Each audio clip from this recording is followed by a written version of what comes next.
If you're a high-achieving woman who's exhausted by stress, stuck in constant conflict, and tired of being overlooked in the exact rooms where you know you were born to lead, then this podcast is for you. So here's your host, Pallavi Jain. Welcome to her Boss Brain podcast. I'm your host, Pallavi, and on this podcast, we talk about how to activate your boss brain. Be on self-start by making conscious withdrawals from your inner ATM.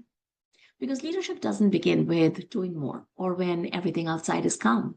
In fact, quite the opposite. It happens when everything is changing around you, when pressure hits. In those moments, it begins from within. When you arrive, take responsibility and make a conscious choice. In the last episode, we talked about why smart leaders make bad decisions under pressure. And why is it that in the moments that matter the most, we don't show up as our best? And today, we're talking about something that is subtle, uncomfortable, and honestly, a little hard to admit. Why is it that just when things are going well, just when things are starting to go well, we somehow disrupt it? I mean, not in loud, obvious ways, but in quiet, almost invisible ways. We overthink, we hesitate, we pull back, we question what was just working. And if you're a high performer, this shows up more than you think. Let me ask you something, and I want you to really sit with this, okay? Have you ever had a moment where things were finally falling into place, and instead of feeling calm, you felt uneasy? Have you ever received positive feedback, and your first instinct was to question it? Have you ever been close to a big opportunity and suddenly found yourself procrastinating or doubting everything? Or maybe things just felt too smooth, so you created pressure when there wasn't any. Think about it. And if you said yes to even one of these, this episode is for you.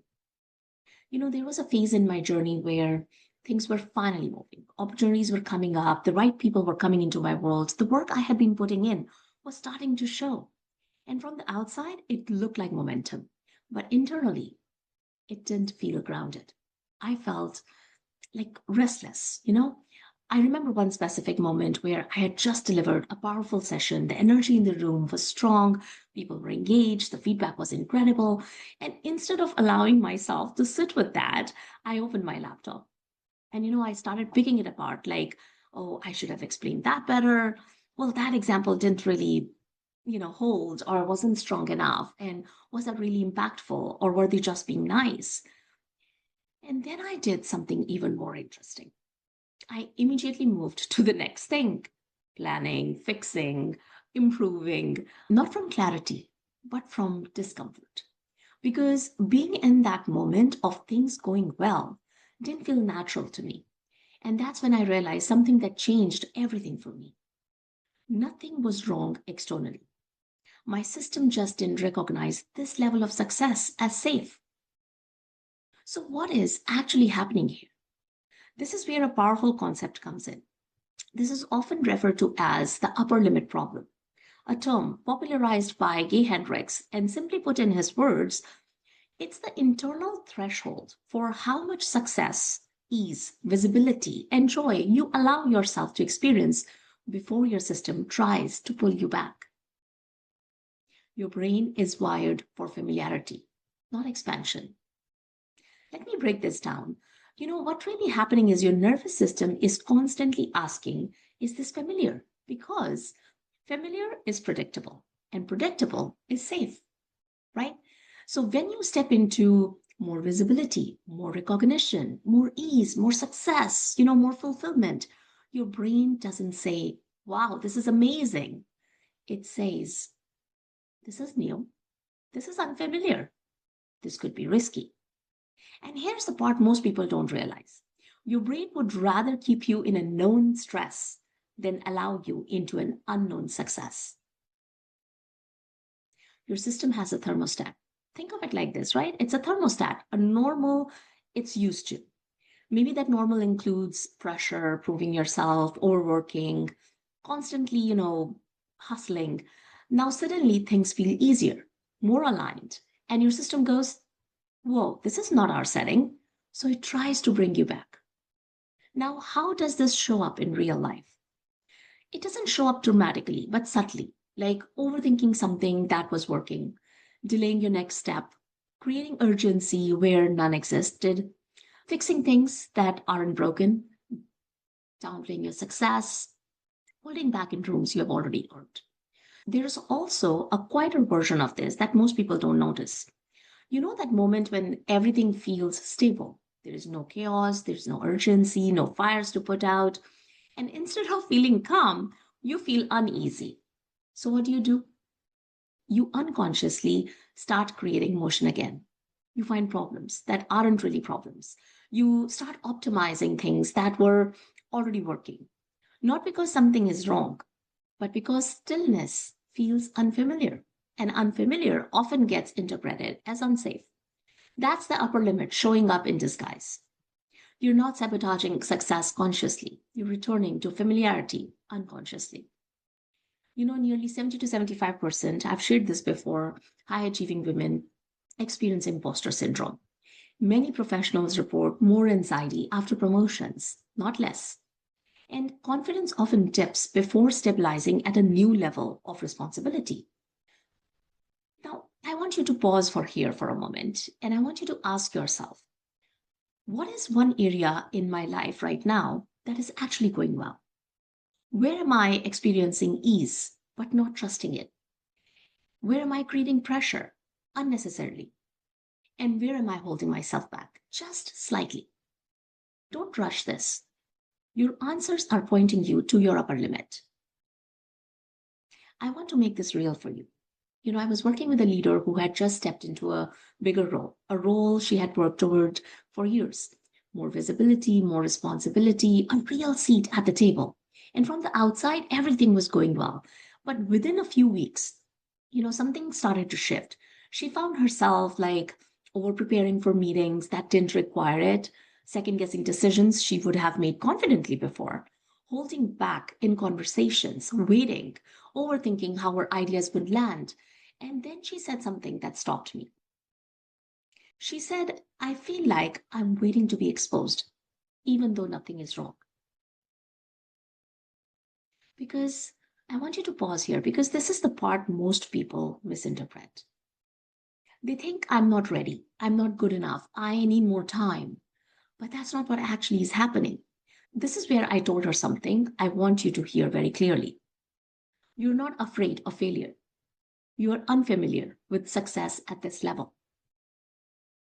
Where in your life are you stepping into something bigger, but internally trying to return to what feels familiar? I want you to think about that because nothing externally had gone wrong. But internally, this level of visibility, expectation, and impact was unfamiliar to her. And when something feels unfamiliar, your system doesn't read it as growth, it reads it as unsafe. So, what does it do? It tries to bring you back to what feels normal, not in obvious ways, but in subtle behaviors. You hesitate instead of speaking, you overthink instead of deciding, you stay busy instead of being impactful. That's the upper limit. It's not a lack of capability, a lack of internal capacity to hold the next level. Now, here's where it gets even more interesting. Sometimes your body joins the sabotage. Have you ever noticed this that you're about to give a big presentation and you lose your voice? This happened to me many times. You're stepping into something important and your stomach acts up. You're close to something you've wanted for a long time and you fall sick. And yes, of course, sometimes it's physical, but sometimes it's your system responding to expansion. Stress and anticipation can impact your immune system. The nervous system can trigger digestive or vocal responses. Your body expresses what your mind hasn't fully processed. So, what looks like, bad timing or random illness can sometimes be your system resisting the next level. I've experienced this too. Moments where something big was about to happen and suddenly my body wasn't fully cooperating. And it made me pause and ask, is this just physical or is my system trying to slow me down? That question creates awareness. Now, this doesn't mean that every illness is self sabotage, every symptom is psychological, but it does mean when something important is happening, you gotta pay attention. Now, what to do in that moment, right? When this happens, when you notice this, I want you to ask honestly to yourself, Am I stepping into something bigger than what feels comfortable? And then I want you to separate your fact from your story. When you say, I feel unwell, that is a fact. When you say, I can't do this, that is a story. And then I want you to support yourself instead of withdrawing. Hydrate yourself, slow your breath, reduce internal pressure, be conscious, simplify your expectations. Show your system, we're safe, even here, right? And now let's see how you can apply the ATM framework also when you hit your upper limit, not as a concept, but as a way of living. So you first arrive. A, when you hit your upper limit, your mind jumps into future fear, what's going to happen, imagined outcomes, self-doubt creeps in, right? Arriving means coming back to your breath, to your body, this moment where you're okay. So before your next big moment, feel your feet on the ground. Take 2 or 3 slow breaths. Look around. You're telling your system, I'm here and I'm safe. Then do the second step, T, take responsibility. This is a shift, right? So instead of this is overwhelming, you say, my system is reacting to expansion. Something great is unfolding. That moves you from reaction to leadership. And then the third step, M, make a conscious choice. Now you choose, do I shrink or do I stay? In real life, you will show up, you will still speak, you will still follow through, even if it's uncomfortable. That's how you expand your internal capacity. Your upper limit is not a wall. It's a signal that you're expanding. Okay. So if you don't move past this, you can cap your growth, you can create an inconsistency and you limit your impact, right? But when you do this right, you create stability and you sustain momentum. Because leadership is not just about reaching the next level, it's about being able to stay there. So here's what we will do this week. Okay. I want you to pick one area where either things are going well for you or maybe something big is coming up for you, right? And notice what thoughts come up. What does your body do? Where do you want to pull back? And then apply the ATM.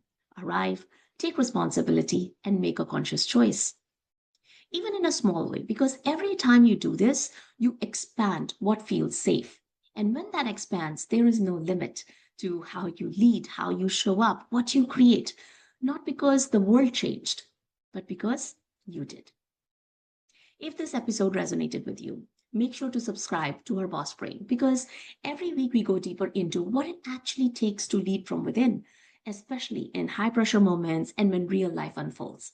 If you have questions, reflections, or you want to share your experience, you can reach me directly at herbossbrain@gmail.com. And if you're listening to this and thinking, this is exactly what my leadership and team need, I also run leadership workshops and keynotes for organizations on inner leadership, on decision making under pressure, and building self-led leaders using the ATM framework. You can learn more at pallavi-jain.com. And remember this, your upper limit is not a flaw. It's just where your system is asking you to expand. And once you learn to stay there, everything changes.